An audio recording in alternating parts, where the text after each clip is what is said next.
Chapter 45. Convinced as Elizabeth now was that Miss Bingley's dislike of her had originated in jealousy, she could not help feeling how unwelcome her appearance at Pemberley must be to her, and was curious to know with how much civility on that lady's side the acquaintance would now be renewed. On reaching the house, they were shown through the hall into the saloon, whose northern aspect rendered it delightful for summer. Its windows opening to the ground admitted a most refreshing view of the high woody hills behind the house, and of the beautiful oaks and Spanish chestnuts which were scattered over the intermediate lawn.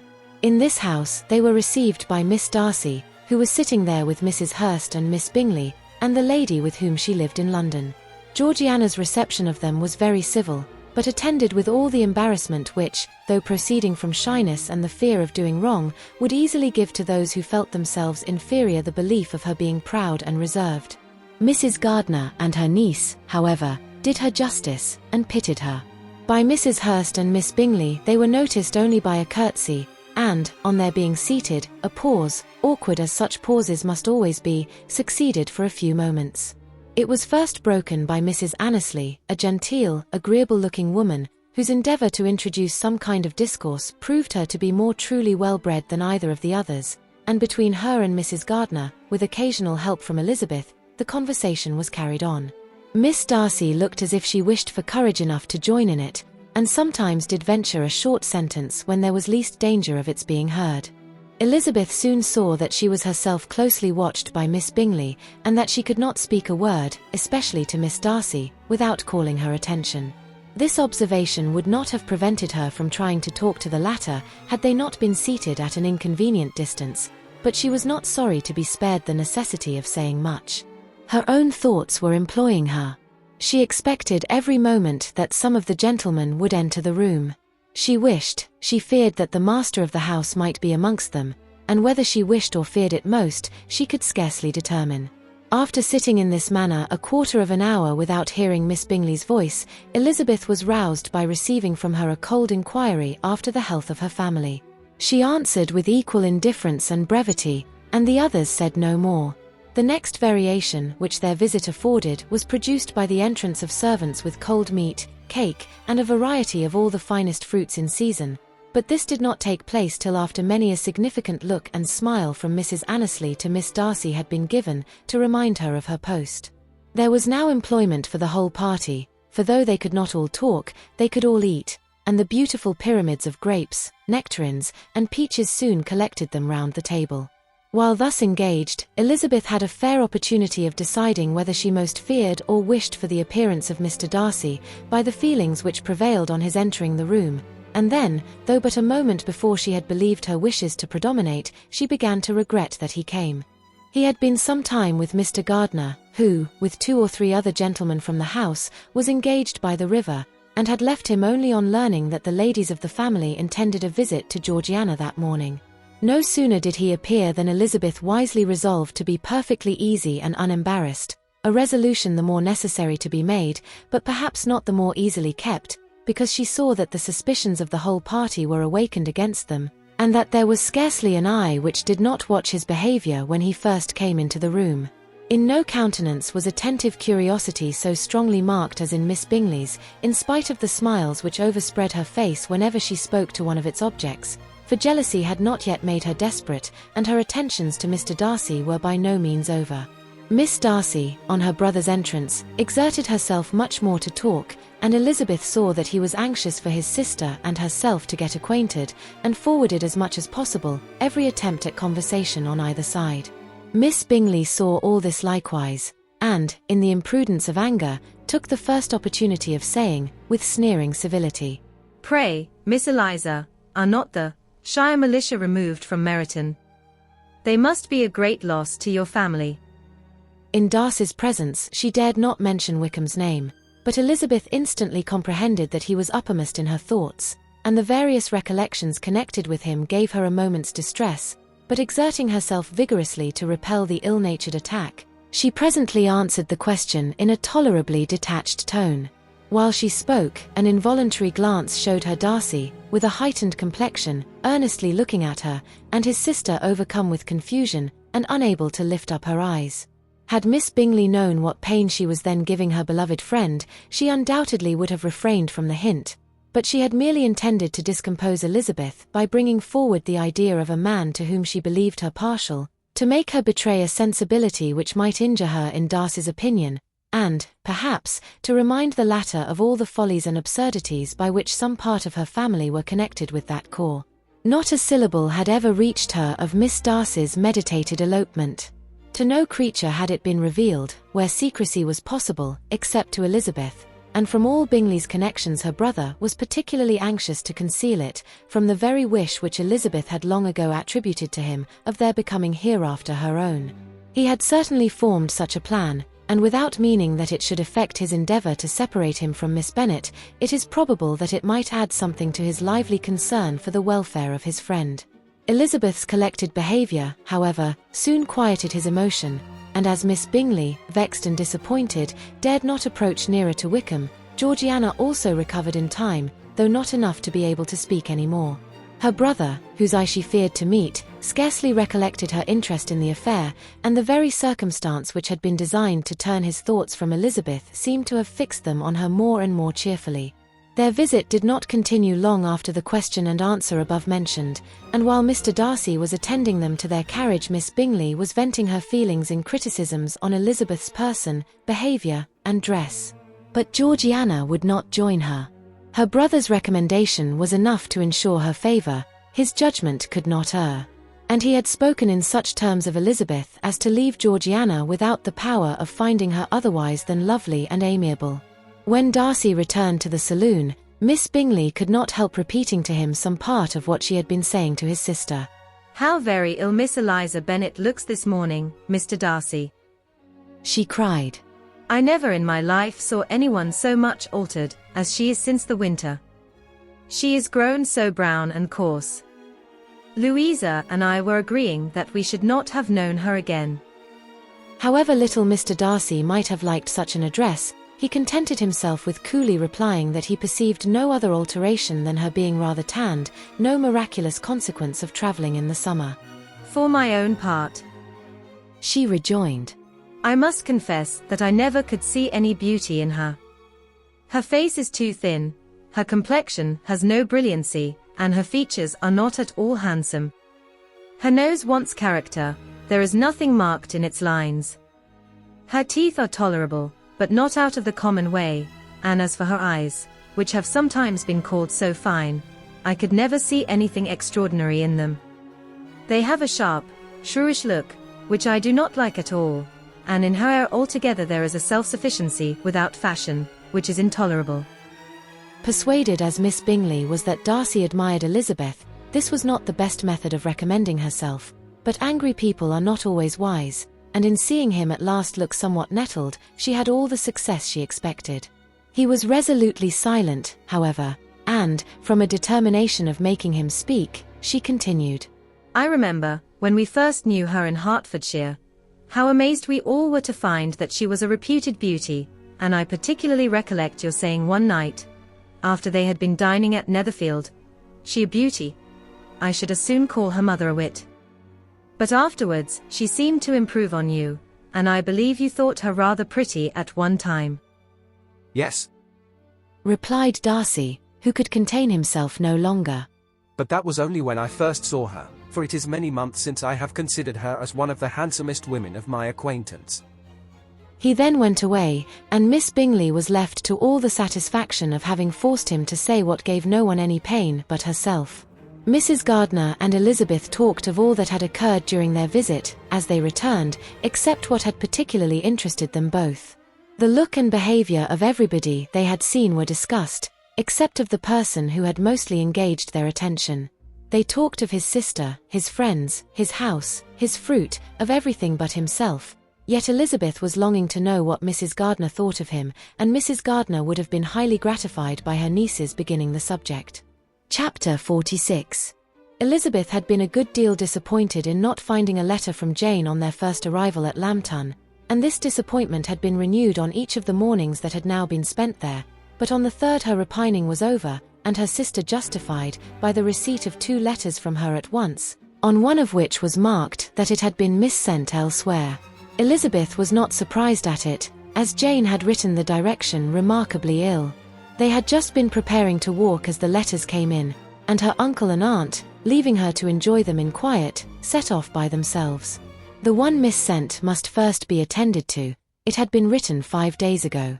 The beginning contained an account of all their little parties and engagements, with such news as the country afforded, but the latter half, which was dated a day later, and written in evident agitation, gave more important intelligence. It was to this effect.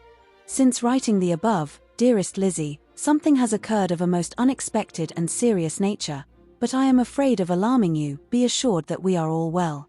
What I have to say relates to poor Lydia. An express came at 12 last night, just as we were all gone to bed, from Colonel Forster, to inform us that she was gone off to Scotland with one of his officers, to own the truth, with Wickham. Imagine our surprise. To Kitty, however, it does not seem so wholly unexpected. I am very, very sorry. So imprudent a match on both sides. But I am willing to hope the best, and that his character has been misunderstood. Thoughtless and indiscreet, I can easily believe him, but this step, and let us rejoice over it, marks nothing bad at heart. His choice is disinterested at least, for he must know my father can give her nothing. Our poor mother is sadly grieved. My father bears it better. How thankful am I that we never let them know what has been said against him. We must forget it ourselves. They were off Saturday night about 12, as is conjectured, but were not missed till yesterday morning at 8. The express was sent off directly. My dear Lizzie, they must have passed within 10 miles of us. Colonel Forster gives us reason to expect him here soon. Lydia left a few lines for his wife, informing her of their intention. I must conclude, for I cannot be long from my poor mother. I am afraid you will not be able to make it out, but I hardly know what I have written. Without allowing herself time for consideration, and scarcely knowing what she felt, Elizabeth on finishing this letter instantly seized the other, and opening it with the utmost impatience, read as follows. It had been written a day later than the conclusion of the first.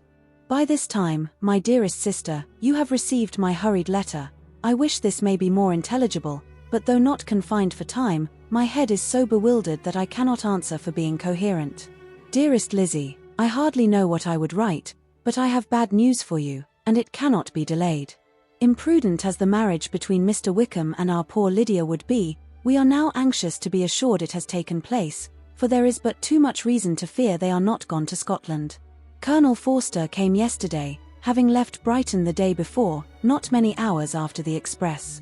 Though Lydia's short letter to Mrs. F. gave them to understand that they were going to Gretna Green, something was dropped by Denny expressing his belief that W. never intended to go there, or to marry Lydia at all, which was repeated to Colonel F., who, instantly taking the alarm, set off from B. Intending to trace their route. He did trace them easily to Clapham, but no further, for on entering that place, they removed into a hackney coach, and dismissed the chaise that brought them from Epsom.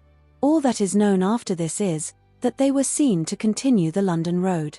I know not what to think. After making every possible inquiry on that side London, Colonel F. came on into Hertfordshire, anxiously renewing them at all the turnpikes, and at the inns in Barnet and Hatfield, but without any success. No such people had been seen to pass through. With the kindest concern he came on to Longbourn, and broke his apprehensions to us in a manner most creditable to his heart. I am sincerely grieved for him and Mrs. F., but no one can throw any blame on them. Our distress, my dear Lizzie, is very great.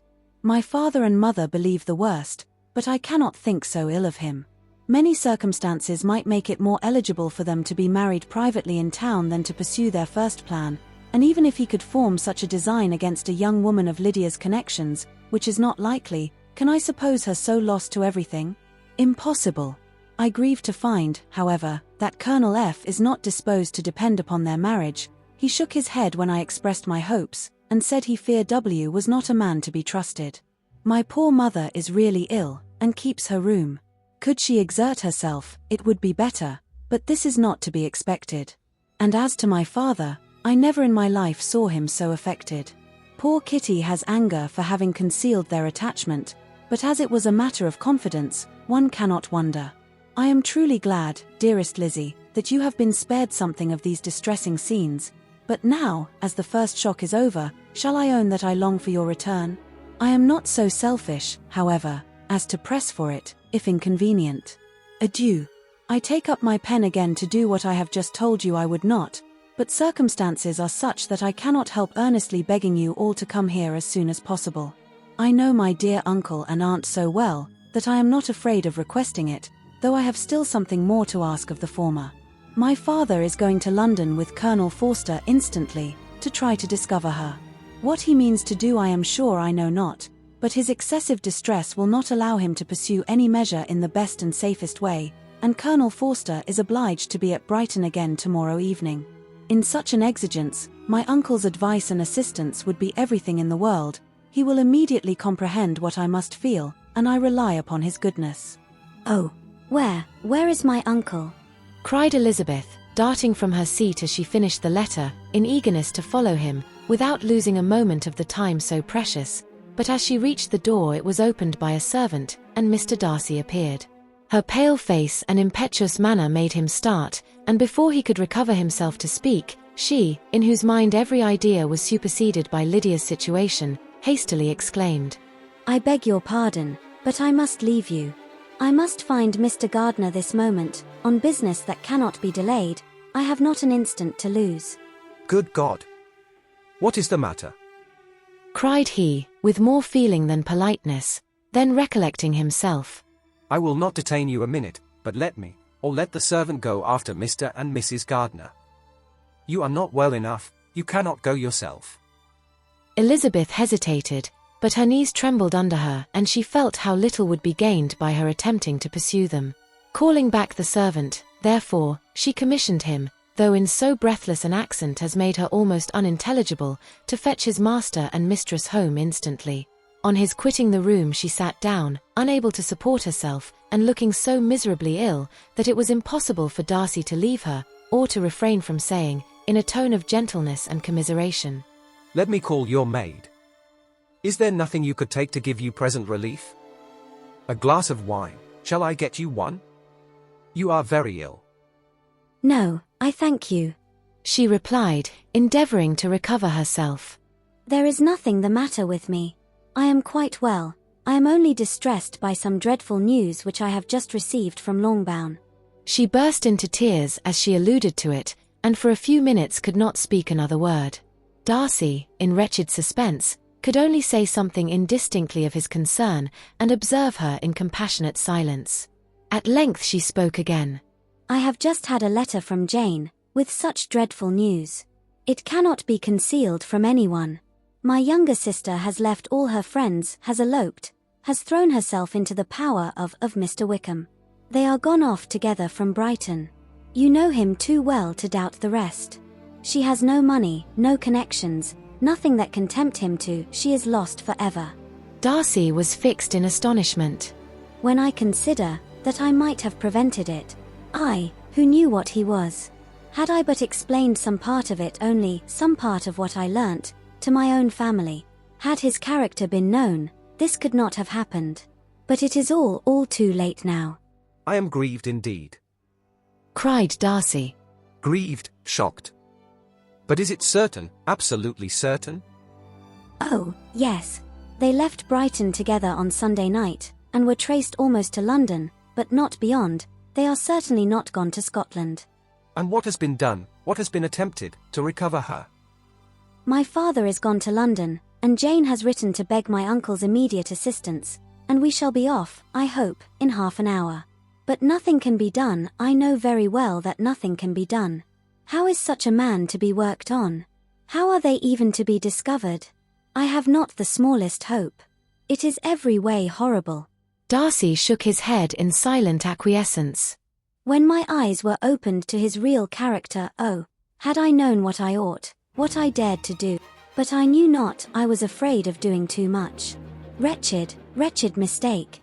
Darcy made no answer. He seemed scarcely to hear her, and was walking up and down the room in earnest meditation, his brow contracted, his air gloomy. Elizabeth soon observed, and instantly understood it. Her power was sinking. Everything must sink under such a proof of family weakness, such an assurance of the deepest disgrace. She could neither wonder nor condemn, But the belief of his self-conquest brought nothing to her consolatory to her bosom, afforded no palliation of her distress. It was, on the contrary, exactly calculated to make her understand her own wishes, and never had she so honestly felt that she could have loved him, as now, when all love must be vain. But self, though it would intrude, could not engross her.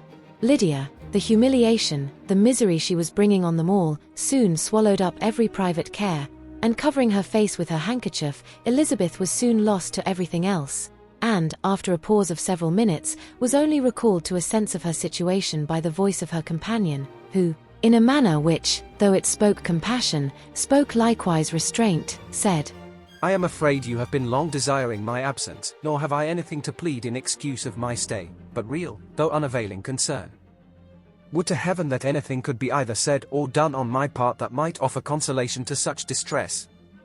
But I will not torment you with vain wishes, which may seem purposely to ask for your thanks. This unfortunate affair will, I fear, prevent my sisters having the pleasure of seeing you at Pemberley today. Oh, yes. Be so kind as to apologize for us to Miss Darcy. Say that urgent business calls us home immediately. Conceal the unhappy truth as long as it is possible. I know it cannot be long. He readily assured her of his secrecy, again expressed his sorrow for her distress, wished it a happier conclusion than there was at present reason to hope, and leaving his compliments for her relations, with only one serious, parting look, went away.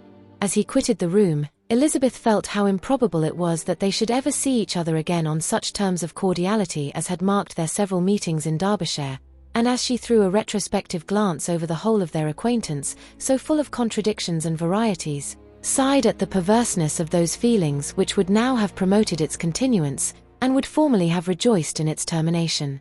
If gratitude and esteem are good foundations of affection, Elizabeth's change of sentiment will be neither improbable nor faulty.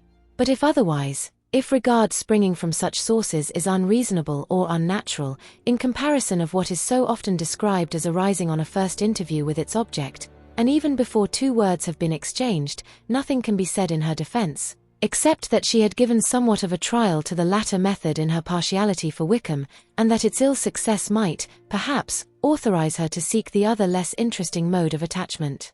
Be that as it may, she saw him go with regret, and in this early example of what Lydia's infamy must produce, found additional anguish as she reflected on that wretched business. Never, since reading Jane's second letter, had she entertained a hope of Wickham's meaning to marry her. No one but Jane, she thought, could flatter herself with such an expectation.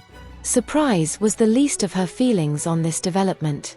While the contents of the first letter remained in her mind, she was all surprise, all astonishment that Wickham should marry a girl whom it was impossible he could marry for money, and how Lydia could ever have attached him had appeared incomprehensible. But now it was all too natural. For such an attachment as this she might have sufficient charms, and though she did not suppose Lydia to be deliberately engaging in an elopement without the intention of marriage, she had no difficulty in believing that neither her virtue nor her understanding would preserve her from falling an easy prey. She had never perceived, while the regiment was in Hertfordshire, that Lydia had any partiality for him, but she was convinced that Lydia wanted only encouragement to attach herself to anybody. Sometimes one officer, sometimes another, had been her favourite, as their attentions raised them in her opinion. Her affections had continually been fluctuating, but never without an object. The mischief of neglect and mistaken indulgence towards such a girl, oh, how acutely did she now feel it! She was wild to be at home, to hear, to see, to be upon the spot. To share with Jane in the cares that must now fall wholly upon her, in a family so deranged, a father absent, a mother incapable of exertion, and requiring constant attendance. And though almost persuaded that nothing could be done for Lydia, her uncle's interference seemed of the utmost importance. Until he entered the room her impatience was severe.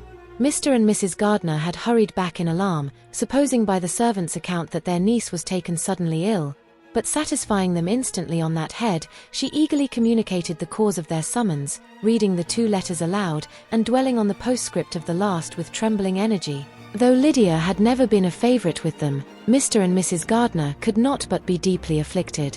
Not Lydia only, but all were concerned in it, and after the first exclamations of surprise and horror, Mr. Gardiner promised every assistance in his power. Elizabeth, though expecting no less, thanked him with tears of gratitude, and all three being actuated by one spirit, everything relating to their journey was speedily settled. They were to be off as soon as possible. But what is to be done about Pemberley? Cried Mrs. Gardiner. John told us Mr. Darcy was here when you sent for us, was it so? Yes, and I told him we should not be able to keep our engagement. That is all settled. What is all settled? Repeated the other, as she ran into her room to prepare. And are they upon such terms as for her to disclose the real truth? Oh, that I knew how it was. But wishes were vain, or at least could only serve to amuse her in the hurry and confusion of the following hour. Had Elizabeth been at leisure to be idle, she would have remained certain that all employment was impossible to one so wretched as herself, but she had her share of business as well as her aunt, and amongst the rest there were notes to be written to all their friends at Lambton, with false excuses for their sudden departure. An hour, however, saw the whole completed, and Mr. Gardiner meanwhile having settled his account at the inn, nothing remained to be done but to go, and Elizabeth, after all the misery of the morning, found herself, in a shorter space of time than she could have supposed, seated in the carriage, and on the road to Longbourn. Chapter 47. I have been thinking it over again, Elizabeth, said her uncle, as they drove from the town. And really, upon serious consideration, I am much more inclined than I was to judge as your eldest sister does on the matter. It appears to me so very unlikely that any young man should form such a design against a girl who is by no means unprotected or friendless, and who was actually staying in his colonel's family, that I am strongly inclined to hope the best. Could he expect that her friends would not step forward? Could he expect to be noticed again by the regiment, after such an affront to Colonel Forster? His temptation is not adequate to the risk. Do you really think so? Cried Elizabeth, brightening up for a moment. Upon my word, said Mrs. Gardiner, I begin to be of your uncle's opinion. It is really too great a violation of decency, honour, and interest, for him to be guilty of. I cannot think so very ill of Wickham. Can you yourself, Lizzie, so wholly give him up, as to believe him capable of it? Not, perhaps, of neglecting his own interest, but of every other neglect I can believe him capable. If, indeed, it should be so. But I dare not hope it. Why should they not go on to Scotland if that had been the case? In the first place, replied Mr. Gardiner, there is no absolute proof that they are not gone to Scotland. Oh, but their removing from the chaise into a hackney coach is such a presumption, and, besides, no traces of them were to be found on the Barnet Road. Well, then, supposing them to be in London. They may be there, though for the purpose of concealment, for no more exceptional purpose. It is not likely that money should be very abundant on either side, and it might strike them that they could be more economically, though less expeditiously, married in London than in Scotland. But why all this secrecy? Why any fear of detection? Why must their marriage be private? Oh, no, this is not likely. His most particular friend, you see by Jane's account, was persuaded of his never intending to marry her. Wickham will never marry a woman without some money. He cannot afford it. And what claims has Lydia, what attraction has she beyond youth, health, and good humour that could make him, for her sake, forego every chance of benefiting himself by marrying well? As to what restraint the apprehensions of disgrace in the corps might throw on a dishonourable elopement with her, I am not able to judge, for I know nothing of the effects that such a step might produce. But as to your other objection, I am afraid it will hardly hold good. Lydia has no brothers to step forward, and he might imagine, from my father's behaviour, from his indolence and the little attention he has ever seemed to give to what was going forward in his family, that he would do as little, and think as little about it, as any father could do, in such a matter. But can you think that Lydia is so lost to everything but love of him as to consent to live with him on any terms other than marriage? It does seem, and it is most shocking indeed, replied Elizabeth, with tears in her eyes, that a sister's sense of decency and virtue in such a point should admit of doubt. But, really, I know not what to say. Perhaps I am not doing her justice. But she is very young, she has never been taught to think on serious subjects, and for the last half-year, nay, for a 12-month, she has been given up to nothing but amusement and vanity. She has been allowed to dispose of her time in the most idle and frivolous manner, and to adopt any opinions that came in her way. Since the Shire were first quartered in Meryton, nothing but love, flirtation, and officers have been in her head. She has been doing everything in her power by thinking and talking on the subject, to give greater, what shall I call it, susceptibility to her feelings, which are naturally lively enough. And we all know that Wickham has every charm of person and address that can captivate a woman. But you see that Jane said her aunt. does not think so very ill of Wickham as to believe him capable of the attempt. Of whom does Jane ever think ill? And who is there, whatever might be their former conduct, that she would think capable of such an attempt, till it were proved against them? But Jane knows, as well as I do, what Wickham really is. We both know that he has been profligate in every sense of the word, that he has neither integrity nor honor, that he is as false and deceitful as he is insinuating. And do you really know all this? Cried Mrs. Gardiner, whose curiosity as to the mode of her intelligence was all alive. I do indeed, replied Elizabeth, colouring. I told you, the other day, of his infamous behaviour to Mr. Darcy, and you yourself, when last at Longbourn, heard in what manner he spoke of the man who had behaved with such forbearance and liberality towards him. And there are other circumstances which I am not at liberty, which it is not worth while to relate, but his lies about the whole Pemberley family are endless. From what he said of Miss Darcy I was thoroughly prepared to see a proud, reserved, disagreeable girl. Yet he knew to the contrary himself. He must know that she was as amiable and unpretending as we have found her. But does Lydia know nothing of this? Can she be ignorant of what you and Jane seem so well to understand? Oh, yes, that is the worst of all. Till I was in Kent, and saw so much both of Mr. Darcy and his relation Colonel Fitzwilliam, I was ignorant of the truth myself. And when I returned home, the Shire was to leave Meryton in a week or fortnight's time. As that was the case, neither Jane, to whom I related the whole, nor I, thought it necessary to make our knowledge public, for of what use could it apparently be to anyone, that the good opinion which all the neighbourhood had of him should then be overthrown? And even when it was settled that Lydia should go with Mrs. Forster, the necessity of opening her eyes to his character never occurred to me. That she could be in any danger from the deception never entered my head. That such a consequence as this could ensue, you may easily believe, was far enough from my thoughts. When they all removed to Brighton, therefore, you had no reason, I suppose, to believe them fond of each other? Not the slightest. I can remember no symptom of affection on either side, and had anything of the kind been perceptible, you must be aware that ours is not a family on which it could be thrown away. When first he entered the corps, she was ready enough to admire him, but so we all were. Every girl in or near Meryton was out of her senses about him for the first 2 months, but he never distinguished her by any particular attention, and, consequently, after a moderate period of extravagant and wild admiration, her fancy for him gave way, and others of the regiment, who treated her with more distinction, again became her favourites. It may be easily believed that however little of novelty could be added to their fears, hopes, and conjectures on this interesting subject by its repeated discussion, no other could detain them from it long, during the whole of the journey. From Elizabeth's thoughts it was never absent. Fixed there by the keenest of all anguish, self-reproach, she could find no interval of ease or forgetfulness. They travelled as expeditiously as possible, and, sleeping one night on the road, reached Longbourn by dinner time the next day. It was a comfort to Elizabeth to consider that Jane could not have been wearied by long expectations. The little Gardiners, attracted by the sight of a chaise, were standing on the steps of the house as they entered the paddock, and, when the carriage drove up to the door, the joyful surprise that lighted up their faces, and displayed itself over their whole bodies, in a variety of capers and frisks, was the first pleasing earnest of their welcome. Elizabeth jumped out, and, after giving each of them a hasty kiss, hurried into the vestibule, where Jane, who came running down from her mother's apartment, immediately met her.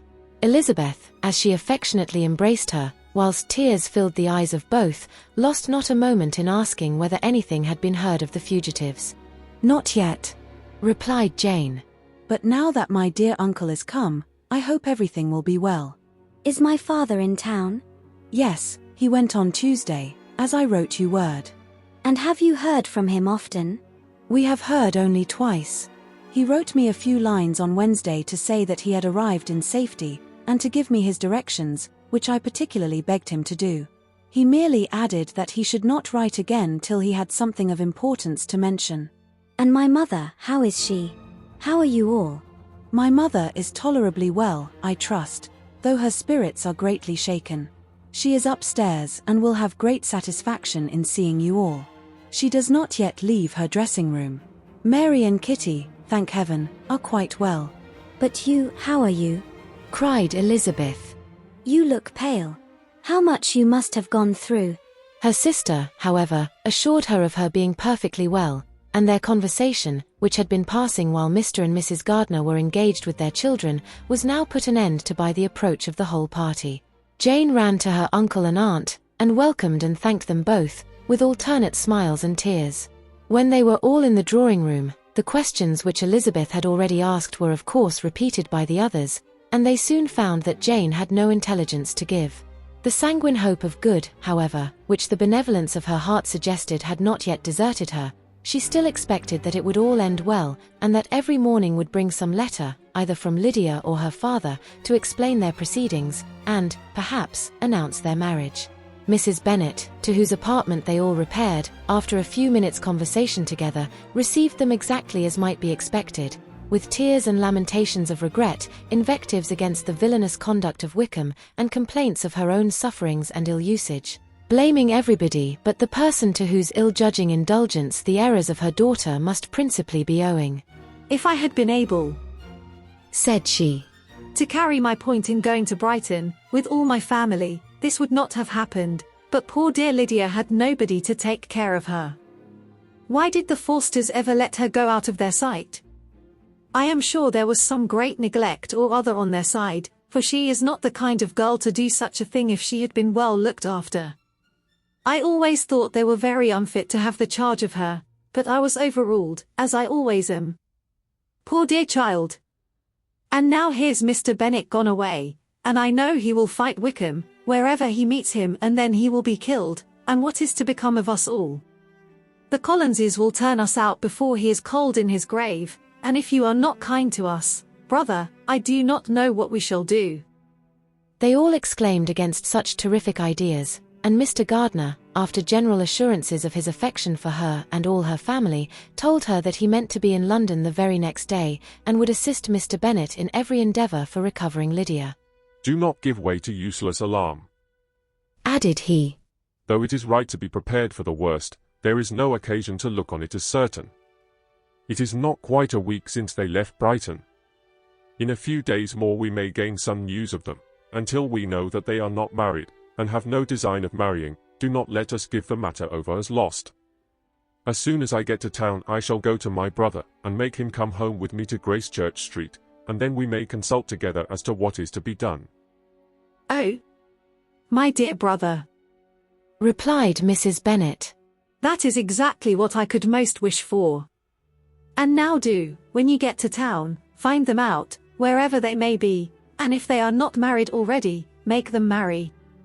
And as for wedding clothes, do not let them wait for that, but tell Lydia she shall have as much money as she chooses to buy them, after they are married. And, above all, keep Mr. Bennet from fighting. Tell him what a dreadful state I am in, that I am frighted out of my wits, and have such tremblings, such flutterings, all over me, such spasms in my side and pains in my head, and such beatings at heart, that I can get no rest by night nor by day. And tell my dear Lydia not to give any directions about her clothes till she has seen me, for she does not know which are the best warehouses. Oh, brother, how kind you are. I know you will contrive it all." But Mr. Gardiner, though he assured her again of his earnest endeavours in the cause, could not avoid recommending moderation to her, as well in her hopes as her fear, and after talking with her in this manner till dinner was on the table, they all left her to vent all her feelings on the housekeeper, who attended in the absence of her daughters. Though her brother and sister were persuaded that there was no real occasion for such a seclusion from the family, they did not attempt to oppose it, for they knew that she had not prudence enough to hold her tongue before the servants, while they waited at table, and judged it better that one only of the household, and the one whom they could most trust should comprehend all her fears and solicitude on the subject. In the dining room they were soon joined by Mary and Kitty, who had been too busily engaged in their separate apartments to make their appearance before. One came from her books, and the other from her toilette. The faces of both, however, were tolerably calm, and no change was visible in either, except that the loss of her favourite sister, or the anger which she had herself incurred in this business, had given more of fretfulness than usual to the accents of Kitty. As for Mary, she was mistress enough of herself to whisper to Elizabeth, with a countenance of grave reflection, soon after they were seated at table. "This is a most unfortunate affair, and will probably be much talked of. But we must stem the tide of malice, and pour into the wounded bosoms of each other the balm of sisterly consolation." Then, perceiving in Elizabeth no inclination of replying, she added, "Unhappy as the event must be for Lydia, we may draw from it this useful lesson, that loss of virtue in a female is irretrievable, that one false step involves her in endless ruin, that her reputation is no less brittle than it is beautiful, and that she cannot be too much guarded in her behavior towards the undeserving of the other sex." Elizabeth lifted up her eyes in amazement, but was too much oppressed to make any reply. Mary, however, continued to console herself with such kind of moral extractions from the evil before them. In the afternoon, the two elder Miss Bennets were able to be for half an hour by themselves, and Elizabeth instantly availed herself of the opportunity of making any inquiries, which Jane was equally eager to satisfy.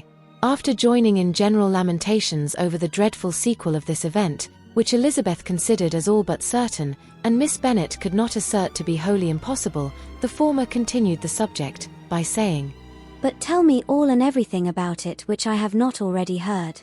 Give me further particulars. What did Colonel Forster say? Had they no apprehension of anything before the elopement took place?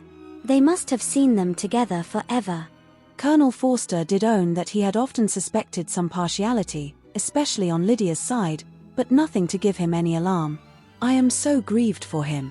His behavior was attentive and kind to the utmost. He was coming to us, in order to assure us of his concern, before he had any idea of their not being gone to Scotland. When that apprehension first got abroad, it hastened his journey." And was Denny convinced that Wickham would not marry? Did he know of their intending to go off? Had Colonel Forster seen Denny himself?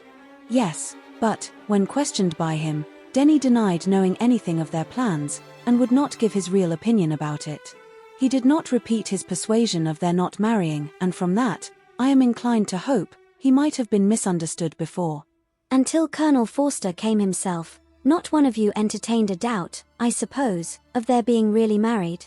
How was it possible that such an idea should enter our brains? I felt a little uneasy, a little fearful of my sister's happiness with him in marriage, because I knew that his conduct had not been always quite right. My father and mother knew nothing of that, they only felt how imprudent a match it must be. Kitty then owned, with a very natural triumph on knowing more than the rest of us, that in Lydia's last letter she had prepared her for such a step. She had known, it seems, of their being in love with each other, many weeks. But not before they went to Brighton? No, I believe not. And did Colonel Forster appear to think well of Wickham himself? Does he know his real character? I must confess that he did not speak so well of Wickham as he formerly did. He believed him to be imprudent and extravagant. And since this sad affair has taken place, it is said that he left Meryton greatly in debt, but I hope this may be false. Oh, Jane, had we been less secret, had we told what we knew of him, this could not have happened. Perhaps it would have been better, replied her sister. But to expose the former faults of any person without knowing what their present feelings were, seemed unjustifiable. We acted with the best intentions. Could Colonel Forster repeat the particulars of Lydia's note to his wife? He brought it with him for us to see. Jane then took it from her pocketbook, and gave it to Elizabeth. These were the contents. "My dear Harriet, you will laugh when you know where I am gone, and I cannot help laughing myself at your surprise tomorrow morning, as soon as I am missed. I am going to Gretna Green, and if you cannot guess with who, I shall think you a simpleton, for there is but one man in the world I love, and he is an angel. I should never be happy without him, so think it no harm to be off. You need not send them word at Longbourn of my going, if you do not like it, for it will make the surprise the greater, when I write to them and sign my name Lydia Wickham. What a good joke it will be! I can hardly write for laughing. Pray make my excuses to Pratt for not keeping my engagement, and dancing with him tonight. Tell him I hope he will excuse me when he knows all, and tell him I will dance with him at the next ball we meet, with great pleasure. I shall send for my clothes when I get to Longbourn, but I wish you would tell Sally to mend a great slit in my worked muslin gown before they are packed up. Goodbye. Give my love to Colonel Forster. I hope you will drink to our good journey. Your affectionate friend, Lydia Bennet. Oh, thoughtless, thoughtless Lydia, cried Elizabeth when she had finished it. What a letter is this, to be written at such a moment, but at least it shows that she was serious on the subject of their journey. Whatever he might afterwards persuade her to, it was not on her side a scheme of infamy. My poor father, how he must have felt it. I never saw anyone so shocked. He could not speak a word for full 10 minutes. My mother was taken ill immediately, and the whole house in such confusion.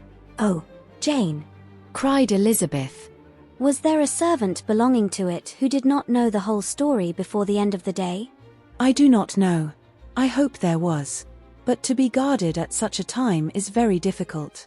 My mother was in hysterics, and though I endeavored to give her every assistance in my power, I am afraid I did not do so much as I might have done, but the horror of what might possibly happen almost took from me my faculties.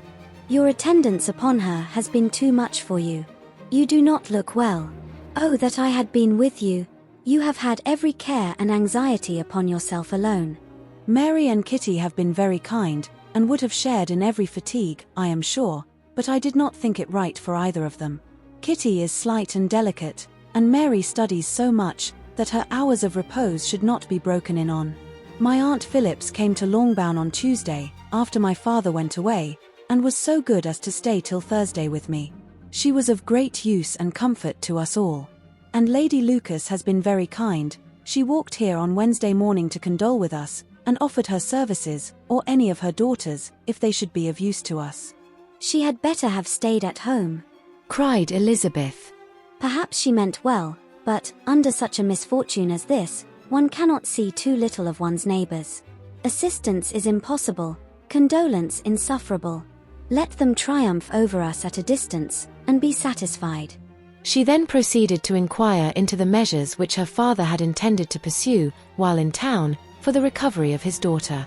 He meant, I believe, replied Jane, to go to Epsom, the place where they last changed horses, see the postilions and try if anything could be made out from them. His principal object must be to discover the number of the hackney coach which took them from Clapham. It had come with a fare from London, and as he thought that the circumstance of a gentleman and ladies removing from one carriage into another might be remarked, he meant to make inquiries at Clapham. If he could anyhow discover at what house the coachman had before set down his fare, he determined to make inquiries there, and hoped it might not be impossible to find out the stand and number of the coach. I do not know of any other designs that he had formed, but he was in such a hurry to be gone, and his spirits so greatly discomposed, that I had difficulty in finding out even so much as this. Chapter 48. The whole party were in hopes of a letter from Mr. Bennet the next morning, but the post came in without bringing a single line from him.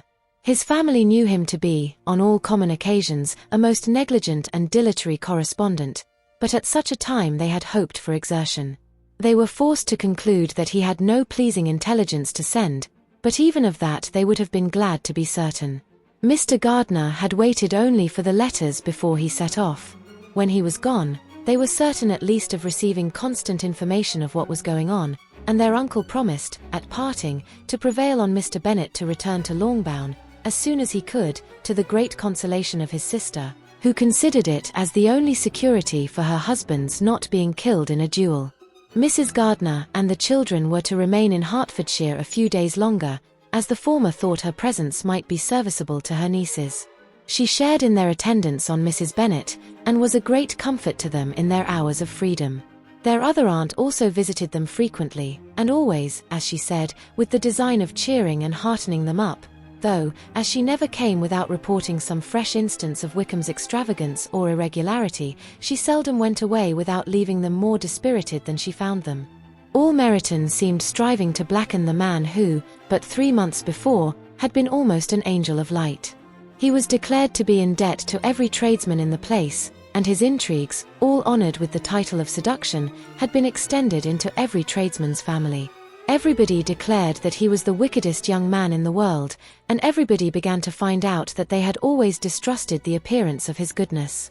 Elizabeth, though she did not credit above half of what was said, believed enough to make her former assurance of her sister's ruin more certain, and even Jane, who believed still less of it, became almost hopeless, more especially as the time was now come when, if they had gone to Scotland, which she had never before entirely despaired of, they must in all probability have gained some news of them.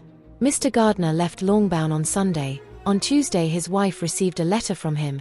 It told them that, on his arrival, he had immediately found out his brother, and persuaded him to come to Gracechurch Street, that Mr. Bennet had been to Epsom and Clapham, before his arrival, but without gaining any satisfactory information, and that he was now determined to inquire at all the principal hotels in town, as Mr. Bennet thought it possible they might have gone to one of them, on their first coming to London, before they procured lodgings.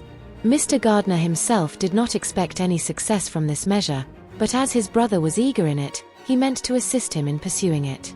He added that Mr. Bennet seemed wholly disinclined at present to leave London, and promised to write again very soon. There was also a postscript to this effect. I have written to Colonel Forster to desire him to find out, if possible, from some of the young man's intimates in the regiment, whether Wickham has any relations or connections who would be likely to know in what part of town he has now concealed himself. If there were anyone that one could apply to with a probability of gaining such a clue as that, it might be of essential consequence. At present, we have nothing to guide us. Colonel Forster will, I dare say, do everything in his power to satisfy us on this head. But, on second thoughts, perhaps, Lizzie could tell us what relations he has now living, better than any other person. Elizabeth was at no loss to understand from whence this deference to her authority proceeded, but it was not in her power to give any information of so satisfactory a nature as the compliment deserved. She had never heard of his having had any relations, except a father and mother, both of whom had been dead many years. It was possible, however, that some of his companions in the shire might be able to give more information, and though she was not very sanguine in expecting it, the application was a something to look forward to.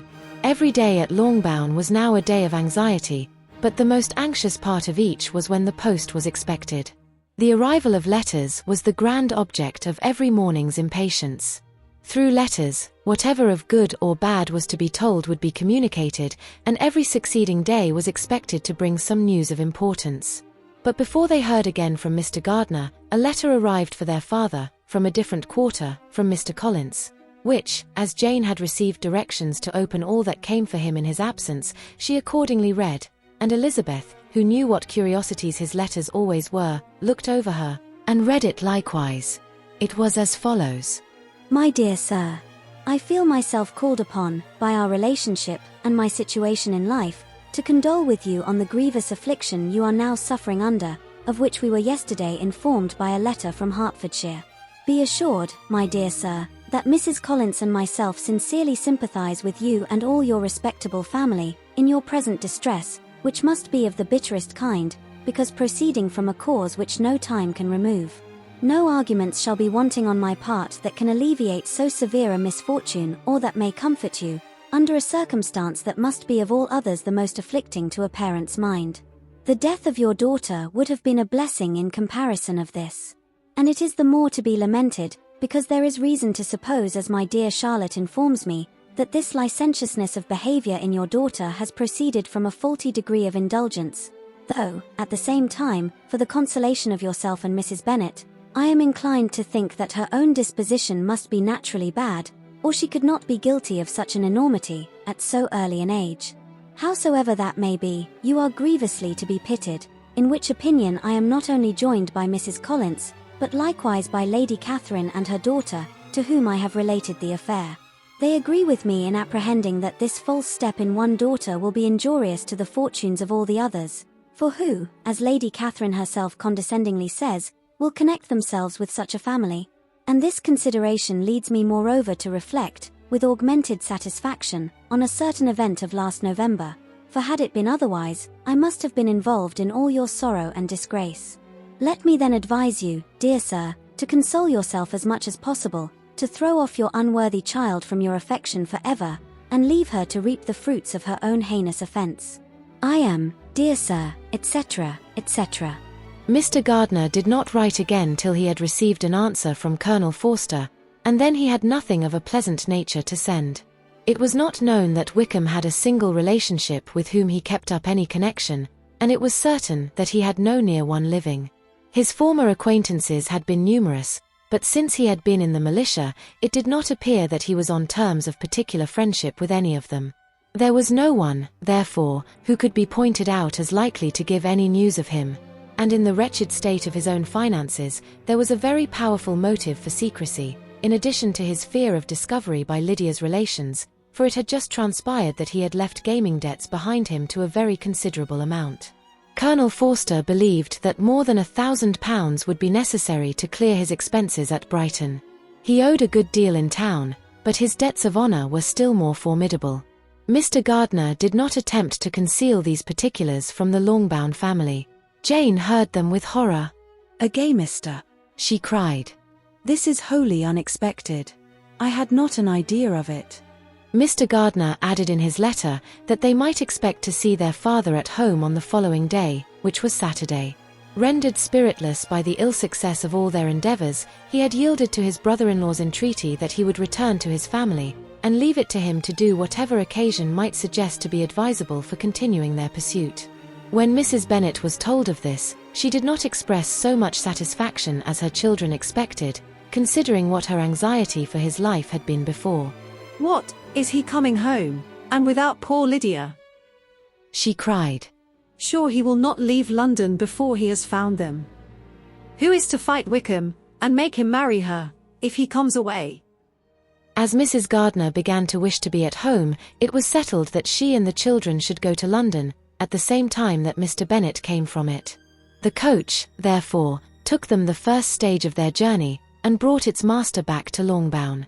Mrs. Gardner went away in all the perplexity about Elizabeth and her Derbyshire friend that had attended her from that part of the world.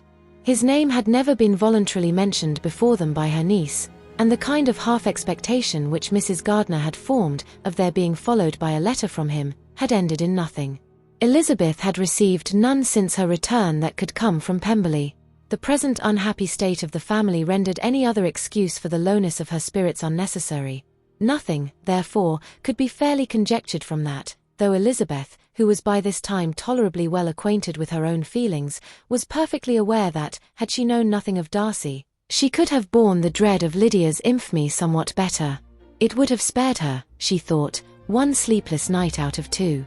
When Mr. Bennet arrived, he had all the appearance of his usual philosophic composure.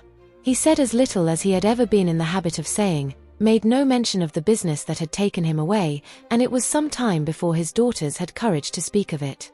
It was not till the afternoon, when he had joined them at tea, that Elizabeth ventured to introduce the subject, and then, on her briefly expressing her sorrow for what he must have endured, he replied, "Say nothing of that.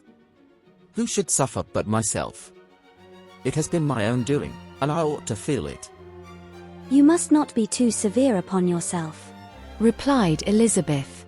"You may well warn me against such an evil. Human nature is so prone to fall into it. No, Lizzie, let me once in my life feel how much I have been to blame. I am not afraid of being overpowered by the impression. It will pass away soon enough." "Do you suppose them to be in London?" "Yes, where else can they be so well concealed?" "And Lydia used to want to go to London," added Kitty.